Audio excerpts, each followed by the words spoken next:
Bonjour, bonsoir, bienvenue à notre entretien numéro 47. Aujourd'hui, je veux vous inviter à laisser les autres parler de vous. Laissons les autres parler de nous. Ils peuvent vous féliciter, ils peuvent vous complimenter, vous applaudir, vous ovationner, aussi longtemps qu'ils le peuvent, aussi longtemps qu'ils le veulent. Laissez-les parler en bien de vous, avec autant d'ardeur qu'ils le veulent, autant de chaleur qu'ils le veulent, autant d'amour, de flamme, de cordialité et de ferveur. Laissez-les parler de vous. Laissez la vérité parler en notre faveur, en votre faveur, car la vérité, c'est la vérité. La vérité ne restera pas cachée là. Mais nous, personnellement, nous ne devons pas trop nous ovationner, pas trop nous applaudir, pas trop nous glorifier, pas trop nous acclamer, chers amis. Nous ne devons pas trop crier nos victoires sur les places publiques. Nous devons plutôt laisser les autres en parler quand c'est agréable et juste.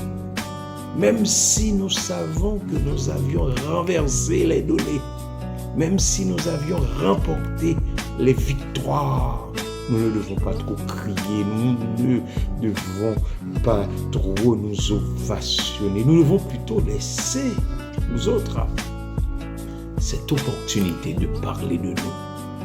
Car si nous disons trop de choses de nous-mêmes, nous allons nous avancer vers la voie de l'arrogance. Et l'arrogance tue.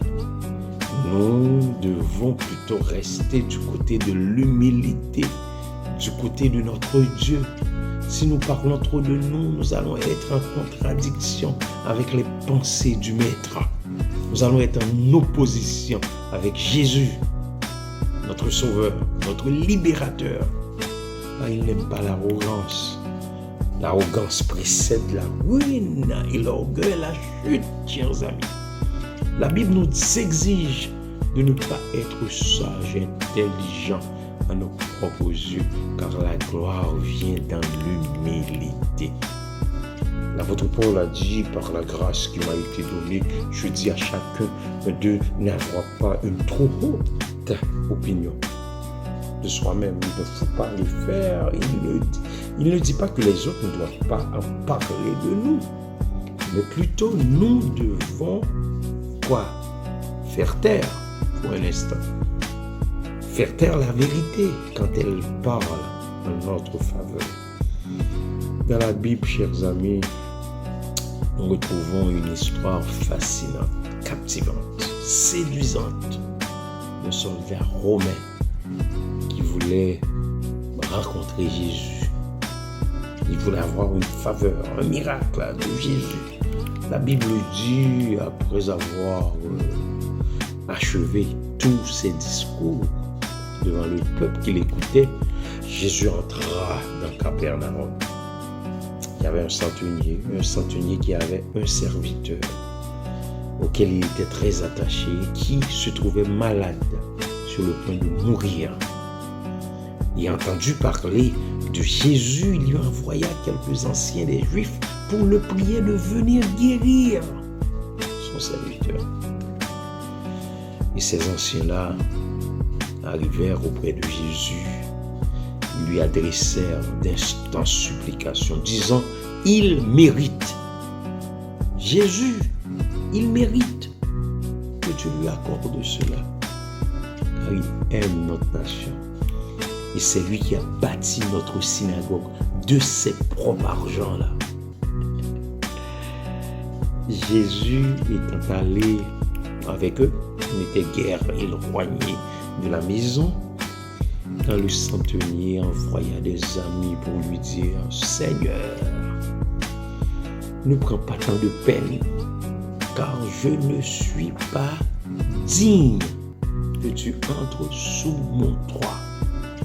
C'est aussi pour cela que je ne suis pas digne d'aller en personne vers toi. Mais dis un mot et mon serviteur sera guéri. Car moi qui suis soumis à des supérieurs, j'ai des soldats sous mes ordres. Et je dis à l'un, va, et il va, à l'autre, viens, et il vient. Et à mon serviteur, fais cela, et il le fait. Lorsque Jésus entendit ces paroles, chers amis, il admira le centenier, celui qui a la charge d'environ au moins une centaine de soldats. Et se tournant vers la foule qui le suivait, il dit, je vous le dis, même en Israël, je n'ai pas trouvé une aussi grande foi. Et quand le centenier était de retour à la maison,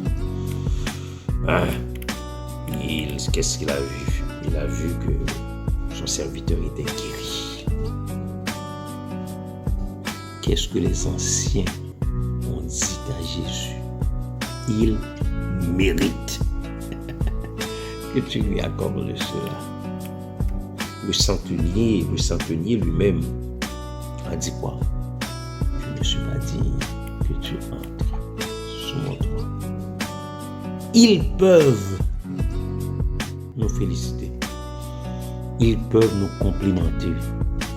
Ils peuvent nous applaudir, nous ovationner aussi longtemps qu'ils le veulent, aussi longtemps qu'ils le peuvent. Laissons-les parler en bien de nous, avec autant d'ardeur qu'ils le veulent, autant de chaleur qu'ils le veulent, autant d'amour, de flamme, de cordialité et de ferveur. Mais taisons-nous. Clébert Jean-Charles, au revoir et à bientôt.